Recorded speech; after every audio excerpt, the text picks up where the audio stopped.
ராதே கிருஷ்ணா. பல சந்தர்ப்பங்களில் யாராவது நம்மளை ஏதாவது சொல்லிடுவா. நம்ம என்ன பண்ணோம், உடனே அதுக்கு சண்டை போட்டு வருத்தப்பட்டு அழுதுண்டு அப்படிலாம் பண்ணிட்டு இருப்போம். அப்படி அவசியமே இல்லை. அதில் ஏதோ ஒரு நல்லது இருக்குன்னு சொல்லி அந்த நல்லதை அடையறதுக்கான முயற்சியை நம்ம பண்ணணும். கட்டோபனிஷத் அப்படிங்கிற ஒன்று உண்டு. அதில் நச்சிகேதன் அப்படின்ற ஒரு குழந்தைய பற்றி ஒரு சரித்திரம் வருது.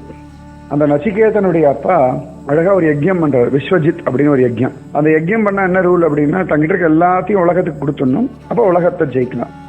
அப்ப அவருடைய பிள்ளை நச்சிகேதன் சொல்றான், அப்பா என்ன யாருக்கு கொடுக்க போறேன்? இப்போ ரொம்ப கோபமா சொல்ற. உடனே யமதர்மராஜன் கொடுக்கலான்னு இருக்கேன்டா.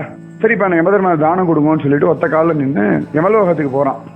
அப்ப அவ அப்பா செத்து போன்னு சொன்னதை கூட ஒரு வரமா எடுத்துட்டு யமதர்மராஜாவை மீட் பண்ணி ஆத்ம விஷயம் புரிஞ்சுட்டான். ஸோ ஏதானும் உன் தலைமையில தானா வந்து விழுந்தாலும் அதையும் பாசிட்டிவா ஹேண்டில் பண்ணு.